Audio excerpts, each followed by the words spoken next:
Hi all, అందరూ ఉగాది ఎలా celebrate చేసుకున్నారండి? మేమైతే చాలా బాగా చేసుకున్నాము. ముందు రోజే ఉగాది కావాల్సిన సామాన్లన్నీ బయటకు వెళ్ళి తెచ్చేసుకున్నాము. బట్టలు కూడా ముందు రోజు నైటే ప్రిపేర్ చేశానండి, ఎందుకంటే నెక్స్ట్ డే పూజకి ఇంకా ప్రసాదాలు ఇంకా రిమైనింగ్ చేయడానికి టైం అయితే సరిపోతుంది. బొబ్బట్ల రెసిపీ అయితే అందరికీ తెలిసిందేనండి, ఇంకా నేనైతే చెప్పట్లేదు ప్రత్యేకంగా. బొబ్బట్లు మీ సైడ్ ఏమంటారో నా కామెంట్ సెక్షన్ లో కామెంట్ చేయడం మర్చిపోకండి. మా సైడ్ బొబ్బట్లనే అంటారు కూడా అంటారు.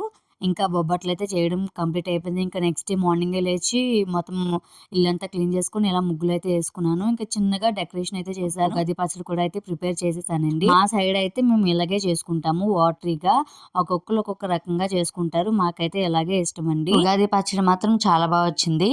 ఇంకా నేను ఏవేవి ప్రసాదాలు అయితే చేశానో చూపిస్తాను మీకు. బొబ్బట్లు, ఉగాది పచ్చడి, పులిహోర, పాయసం, ఇంకా పరమాన్నం అయితే చేశానండి. ఇంకా ముగ్గేంటి మారింది అనుకుంటున్నారా? ఇది కూడా సేమ్ డే వ్లాగేనండి. మా అబ్బాయి మార్నింగ్ లేచిన వెంటనే ముగ్గు అయితే మొత్తం చెరిపేశాడు. సో మళ్ళా క్లీన్ చేసి మళ్ళా ముగ్గేయాల్సి వచ్చింది. సో ఇంకా నా పూజ అయితే ఇలాగా పూజా మందిరం అయితే ఇలా డెకరేట్ చేసుకున్నానండి. ఇంకా నేనైతే ఇలా రెడీ అయ్యాను. ఇల్లంతా క్లీన్ చేసేసుకొని ఇంకా పూజ మందిరం డెకరేషన్ అయితే చేసేసానండి. తర్వాత ప్రసాదాలు వెంటనే స్టార్ట్ చేసేసి ఇంకా ప్రసాదాలు అయిపోయిన వెంటనే పూజకి పెట్టేశాను. పూజ మందిరం డెకరేషన్ అయిపోగానే నేనే వెళ్ళి అయితే రెడీ అయ్యి అయితే వచ్చానండి. ఇవన్నీ ఫస్టే చేసేసుకుంటే ప్రశాంతంగా రెడీ అయ్యి వచ్చి వెంటనే ఇంకా దీపమాది వెలిగించుకొని పూజ అయితే స్టార్ట్ చేసుకున్నాను. ఇంకా చాలా బాగా అయిందండి. నేనైతే ఎక్స్పెక్ట్ చేయలేదు. నేను చాలా నార్మల్ గానే ఎక్కువ ఎక్స్పెక్ట్ చేస్తాను. ఏదైనా చేసుకుందాము అని అంటే ముందు నుంచి తెగ ఆలోచించేస్తాను.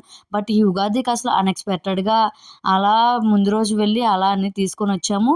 చాలా అవుట్పుట్ అయితే చాలా బాగా నచ్చిందండి. నేను ఎక్కువ హడావిడి పడిన రోజే నేను మంచిగా అవ్వదు అనిపించింది. ఇంకా మేము పూజ చేసేసుకున్నాక ఇంకా మా అబ్బాయి కూడా దండం పెట్టేసుకుంటున్నాడు. మా అబ్బాయికి పూజలు అంటే చాలా ఇష్టం. మా హస్బెండ్ అంతలాగా ఇష్టపడరు, కానీ హెల్ప్ అయితే చేస్తారు. సో అలా అయితే మొత్తానికి ప్రశాంతంగా పూజ అయితే కంప్లీట్ అయిపోయిందండి. హారతి కూడా తీసేసుకొని ఇంకా పూజ అయితే ముగించేసాము. ఇంకా లాస్ట్ ఇయర్ ఉగాది చాలా బాగుందండి. ఇంకా పూజ అయిపోయిన తర్వాత మేమైతే ఈవినింగ్ చేసి గుడికి అయితే వెళ్ళామండి. మా దగ్గరలోనే చాలా పెద్దగా ఒక సాయిబాబా గుడి అయితే ఉంది. సో నేను, మా హస్బెండ్, మా బాబు అయితే గుడికి వెళ్ళి ప్రశాంతంగా కొంతసేపు అక్కడ కూర్చొని దండం పెట్టేసుకొని వచ్చాము. ఈ రోజు యాక్చువల్గా ఎవరు లేరు టెంపుల్లో ఎక్కువ మంది. సో అందుకని లోపల వీడియో తీసుకోవడానికి కుదిరింది. నార్మల్గా అయితే వీడియోస్ అవి తీసుకోవడానికి కుదరదండి, ఫోన్ అసలు అలౌ లేదు.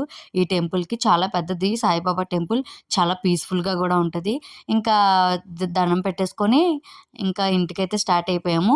ఇంకా వెళ్ళే దారిలో మా హస్బెండ్ అయితే మాకు లస్సీ పాయింట్ దగ్గర అయితే తీసుకొచ్చారు.